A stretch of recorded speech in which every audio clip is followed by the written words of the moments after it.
He wrote mostly out of anguish.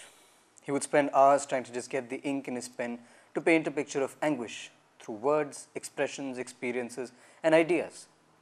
Words and expressions that he would borrow from his life and something he'd read the night before, or in school sometime.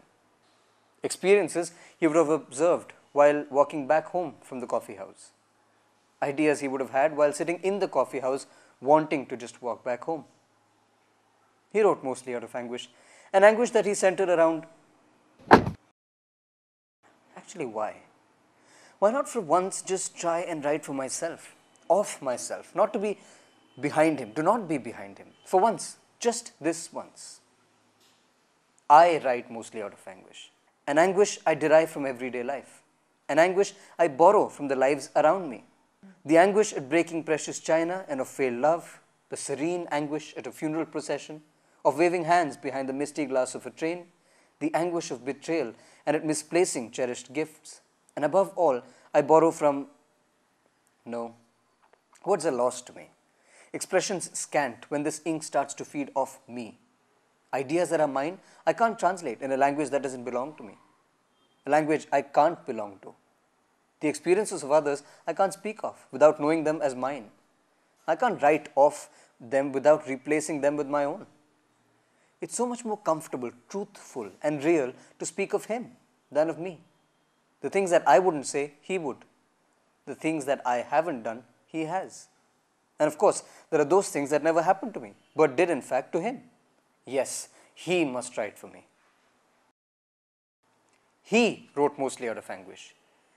He borrowed from the anguish of his life. Nothing profound, nothing shallow, just everyday anguish. The anguish of a man who knows anguish and writes of it, of a man who over times lives of his own anguish and translates them onto other lives. He translates them so that he can. But is that wrong? This translation takes me farther away from me, towards the him I created, towards hims and hers I keep creating. Do I stop being me? Have I stopped being me? Is there an end to being one person and a beginning to becoming another? Till yesterday, I refused to kneel in front of God. But today, I woke up craving for an image of Him. Is there ever a separation or a funeral? Is there anguish? I need to know. I need to know. I write mostly out of anguish. I translate my anguish, transpose it so that I can understand these anguishes. I've never known separation or death, nor even a funeral nor gifts. I've never wanted to know love, and I failed to comprehend betrayal. So I create them on a blue canvas. Write paintings, write sketches, write anguish. It's so difficult when I write to exclude myself. The I deceives me into saying things that he doesn't want to. Things that are mine, not his. Things that shouldn't be on the canvas. There are colors that fit and colors that don't. There are shapes that are ordered and shapes unreal. These stories about me are unreal and the sketches of him lifelike. And so I return to create life the way it should be, to paint it in colors that are his, colors that can't be mine. He wrote mostly out of anguish. He has never known a funeral nor known gifts. He has never wanted to know love and doesn't comprehend betrayal. So he creates them on a blue canvas, write paintings, write sketches. The sea is intense orange in his sketches, and his characters are in white. Green is the color for his relationships, and purple for the betrayals he participates in unknowingly.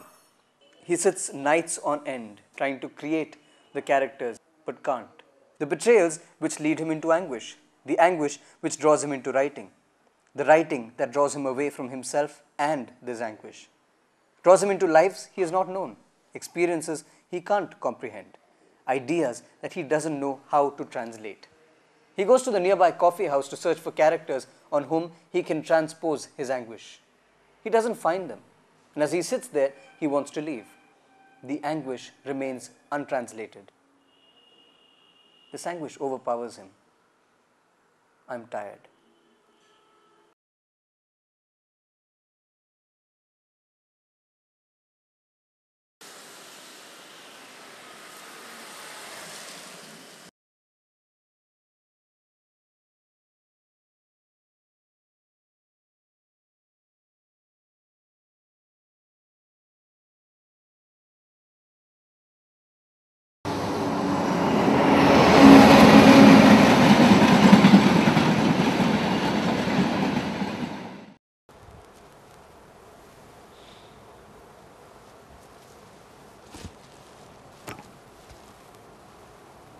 His wife had cursed him as she was dying. Heavily drugged, she brought down everything she tried to hold on to. Everything she tried to hold on to.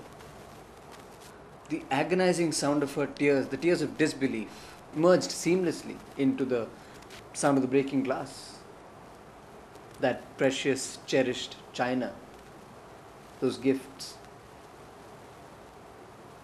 There she lay on a heap of white flowers and a book of poems, an orange book of poems, or was it maroon, that he had bought for her. Promises of Love, it was called. She died with the words "right anguish" on her lips.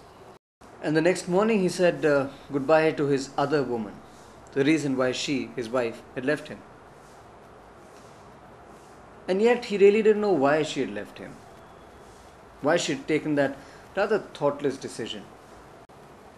And he went to the railway station the evening he dropped her, watched the tracks, a rainy night. What was he expecting? Who was he waiting for?